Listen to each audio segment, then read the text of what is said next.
boarding group passes go out quick. Like the first day for Spider-Man Webslingers, they went out in like 7 seconds. It's crazy. Hi, are you going to Disneyland soon and would like to go to either Spider-Man and the Star Wars Resistance ride, or maybe both? Stay tuned, I'm here to help you out.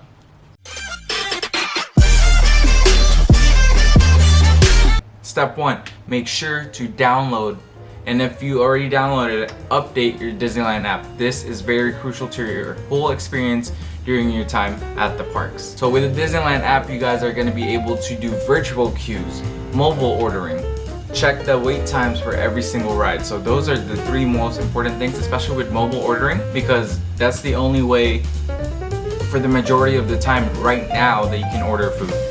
Step number 2, make sure that everyone in your party, if you're going with, especially with a big group, to link your passes into the app. So there's a section in the Disneyland app where you can actually put everyone's passes through one device. So let's say there's a group of 5 for you guys. All 5 of you guys can have all 5 different tickets in your phone. And this will help with boarding groups, give you guys a higher chance of getting in, especially with 5 different phones. So you're gonna go to tickets and passes right here at the top corner.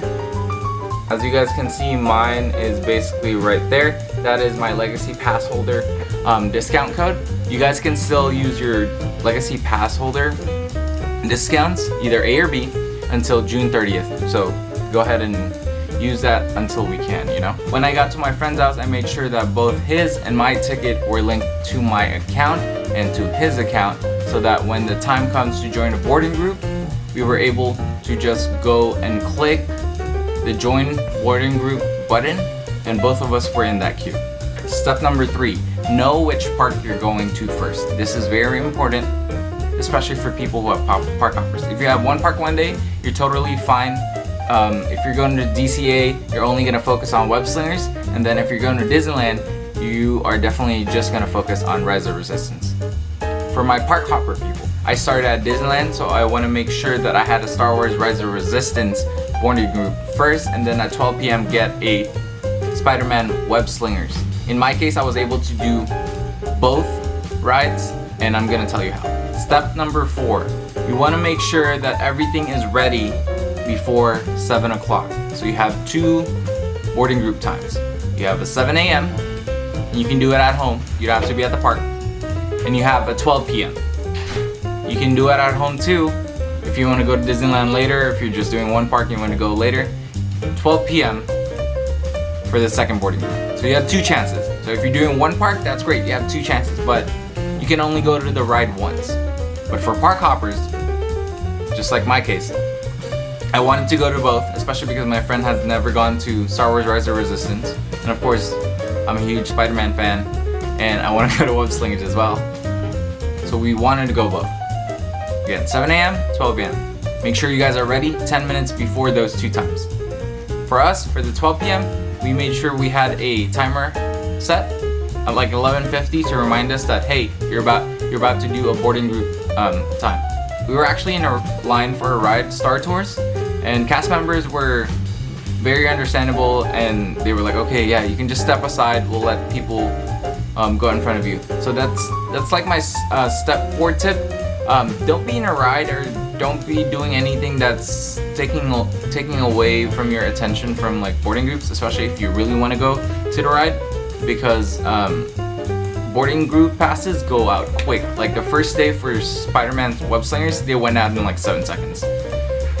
It's crazy.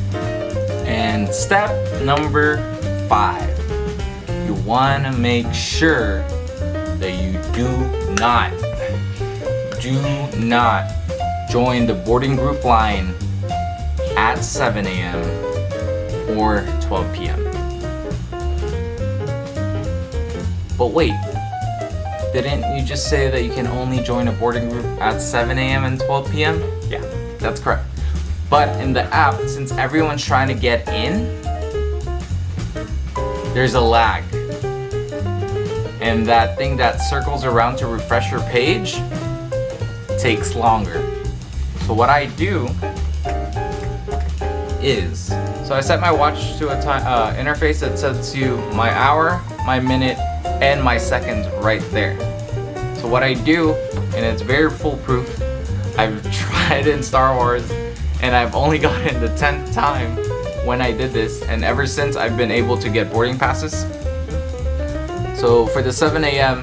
for the Star Wars, this was at 6:59:57. So when that clock hits at 6:59:57, I press join boarding group, and usually it loads up and it's able to give you a boarding group button that says join, and it works every time for me at least. Same thing for the 12 p.m. when we did Spiderman Webslingers. We were outside Star Tours just sitting on the ground. At 11:59, when that second button hit 57, I hit that join group button. Works every time, for me at least. My brother just reminded me of something. So, remember when I was telling you at 6:59:57? Do not stay. I will show you right now. Let me have that focus. Okay, you're gonna go to the home button right here, right? So, and then this, you will see this guy, virtual queue. You're gonna press join boarding group, and you have two options: Disneyland or California Adventure. Let's say Webslingers. Do not stay in this page. Yes, you can refresh it. Yes, at 57 you can refresh it. But every time people do this, a lot of people just stay in it, and look, there's like a 2-second lag. Whereas if you stay right here and at 6:59:57 or 11:59:57, at 57, just click join boarding group, and then it will, there's like, yeah, you have to click 2 more times, but I've gotten both my queues from opening weekend by doing that. Whereas my friend was like, we were doing it together, but my friend was able to join the boarding group like 5 seconds after me. Like, he didn't see the button by refreshing it until like 3, 4, 5 seconds after me.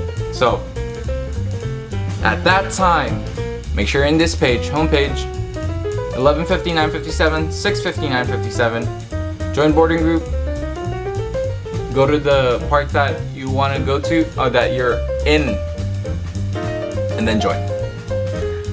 Also, if you're starting at Disneyland, it's imperative that you get a virtual queue, because you don't get to park hop until 1 p.m. And if you want to go at 1 p.m. and you don't get a virtual queue, just to get inside the land is about a 3-hour wait. So the line starts where Avengers Campus entrance is, all the way to the, like, snaking around all the way to Corndog Castle, which is towards the back of California Adventure. So it's pretty crazy. It was opening weekend. Hopefully it dies down, but it is very important that you get a virtual queue, because if you get a virtual queue, you can just skip that line and just go straight to the front. But if you're starting at DCA and you don't get the 7 a.m. boarding group, and you're just staying at DCA, you can just stay in the land. But make sure you get there early, because they'll fill the land up to capacity, and then they'll slowly trickle in people. So the park opens at 9. Around 10 o'clock, the land gets full, even before. So once that land ggets full, they will start a standby queue line, and they will slowly let you guys in. That's why it's important to get those boarding groups.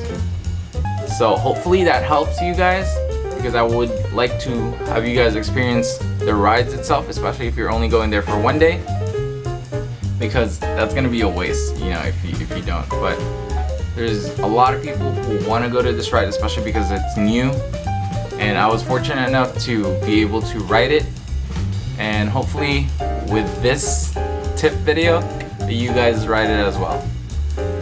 Alright guys, that's it for the video. Thank you so much for watching. If you have any other tips that you've done before, please comment in the video down below so that other people can see it. Yeah. Alright guys, I'll see you in the next one. Bye. Love y'all. Stay safe.